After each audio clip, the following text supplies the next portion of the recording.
Bien, estamos con Pablo Secada y Eleodoro Mayorga. Vamos a hablar sobre la inversión privada a partir del ejemplo de Camisea. Pablo, Eleodoro, muy buenas noches. Gracias por estar con nosotros.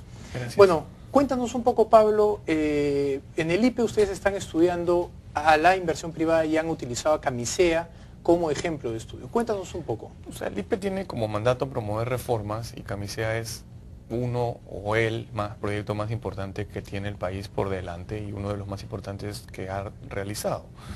Y Camisea es un poco la historia de las políticas públicas del Perú, ¿no? Lo encuentran en el 83, no se hace mucho. Se empieza a trabajar con Shell y Móvil, un proyecto muy importante. Se decide que ese proyecto no es una buena idea para el país. Se hace un proyecto que en mi opinión es un reflejo pálido de lo que pudo ser, que en su momento le llamamos los analistas, yo trabajaba en un banco de inversión como sea, porque se hizo así. Ese proyecto genera una serie de beneficios para la sociedad, pero en realidad la pregunta es cuáles pudieron haber sido los beneficios. Y ahora tenemos enfrente a nosotros el siguiente Camisea, que es un ducto hacia el sur, la petroquímica y más de 2000 megas, o sea, prácticamente un tercio de la oferta de energía eléctrica actual de electricidad nueva, ¿no? Y la pregunta es, ¿cómo va a ser esta vez? ¿Va a ser el como sea 2 o se va realmente a aprovechar la oportunidad, ¿no? Y nuestra impresión es que no hay institucionalidad y va a ser como sea 2. Entonces, como se nos ocurrió pasarle la voz a Eleodoro, que es un especialista en el sector, para que nos dé su impresión de este tema y poder ir y venir con él de esto, ¿no? Muy bien, Eleodoro, cuéntanos un poco, ¿cuáles fueron las características entonces de la inversión en Camisea? Bueno, el proyecto Camisea tuvo varias etapas. Como dice Pablo, se descubrió en el 83-84, Shell hizo un primer esfuerzo, pero se dio cuenta que el Perú de entonces, recordemos el Perú de la década de los 80, era un Perú que no tenía crédito, con precios subsidiados, con un Estado completamente fuera. Un Estado fallido, ¿no? En estas condiciones un proyecto de gas no camina. El gas es una industria que necesita un horizonte de largo plazo y una credibilidad muy grande. Se tuvo que esperar las reformas de los 90, volver a ser un país creíble para poder sacar adelante esta primera industria. Fue difícil, la expresión como sea viene un poco de eso, ¿no? Fue muy difícil montar todo esto, pero se logró. Y a través de una licitación, con una empresa argentina pequeña que ha crecido acá en Perú, el proyecto comenzó a andar. Pero tengo entendido que es un proyecto modelo en cuanto a la construcción del mismo. Por supuesto. Fue hecho por helicóptero, gran parte de él mismo, para que no dañara el medio ambiente. ¿Nos puedes contar un poco de eso también? Así es, o sea, Camisea dejó estándares para la región.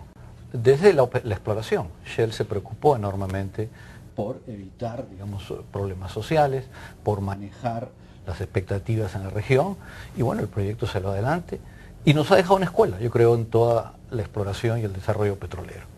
Ahora, Camisea tuvo la suerte de la subida de precios. En el 2007, 2008 los precios subieron y esto ha traído como resultado un resultado económico excepcional. O sea, las ganancias que han tenido tanto el Estado como el inversionista no son ganancias que se repiten fácilmente en otros proyectos.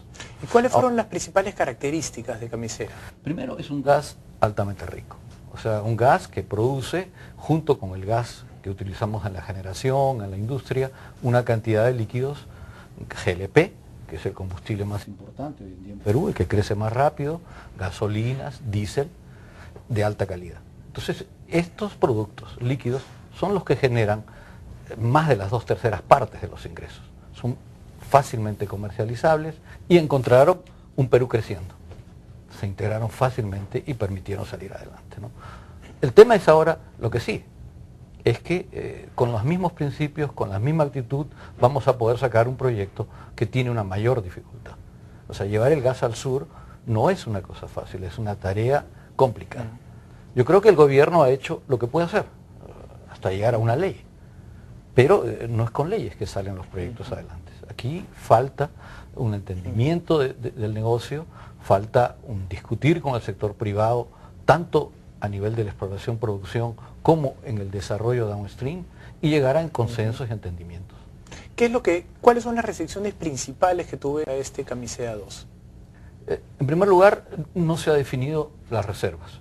Y el actor central en este momento es Petrobras, una empresa que tiene dificultades financieras. Petrobras tiene proyectos importantes en Brasil para desarrollar producción de petróleo con un retorno más grande. Y en consecuencia, el nuevo Camisea no es algo que Petrobras está dispuesto 100% a llevar adelante. En segundo lugar, es un ducto mucho más largo. Estamos hablando de entrar a varias poblaciones, se han abierto expectativas, yo no sé hasta qué punto posibles de cumplir, en muchos lugares del sur del país. Y en tercer lugar, se quiere hacer una industria petroquímica. O sea, la industria petroquímica también requiere de inversiones importantes. ¿Existe la demanda en el sur del Perú para todo lo que se quiere transitar de gas en el ducto? Ahora, hay dos cosas, ¿no? La explotación del yacimiento como los de Camisea, los que se encuentran en los lotes 57 y 58, son yacimientos de gas y de líquidos. Y igualmente los líquidos tendrán que financiar una parte de este esfuerzo. Como demanda de gas no hay demanda de gas en el sur del país. Es muy pequeña. El Perú es un país que tiene poca industria y esa industria está concentrada aquí en el centro del país. Entonces hay que crear esas oportunidades. El proyecto, tal cual ha sido estudiado, tiene esencialmente la generación de electricidad.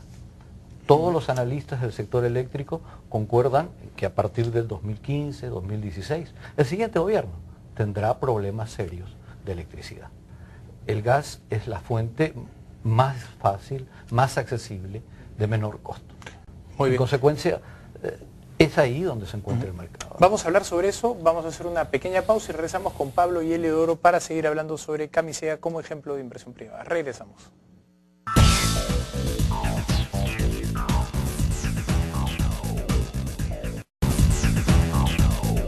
Bien, regresamos con Pablo Secá y Eleodoro Mayorga. Estamos hablando sobre inversión privada a partir del ejemplo de Camisea. Pablo, ¿cómo afecta Camisea a la matriz energética del Perú? Bueno, hay cosas que son obvias y es que ahora se consume muchísimo más gas licuefactado en las casas. ¿Se acuerdan que antes se cocinaba con querosene? Ahora se cocina con GLP, es mucho más limpio y eso ha beneficiado a gente humilde y es importante.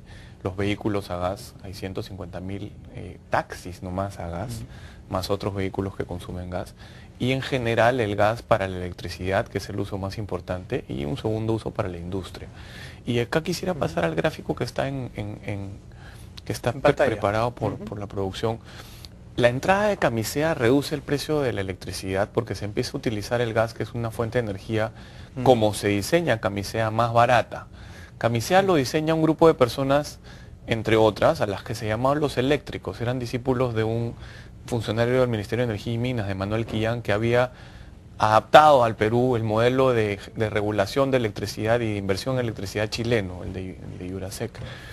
Entonces, el objetivo de ello fue que Camisea fuera el uso principal de Camisea fuera la electricidad y la tarifa bajara gracias a que se fijara un precio del gas bajo, que es en esencia el precio del lote 88.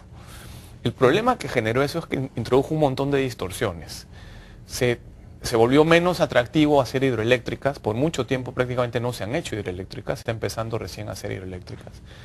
En una época se hacían plantas termoeléctricas de ciclo simple, o sea, plantas que usan el gas de manera ineficiente, y recién en los últimos años se han empezado a hacer plantas de ciclo combinado que consumen, Eleodoro me corregirá, pero 40 y pico % menos de gas.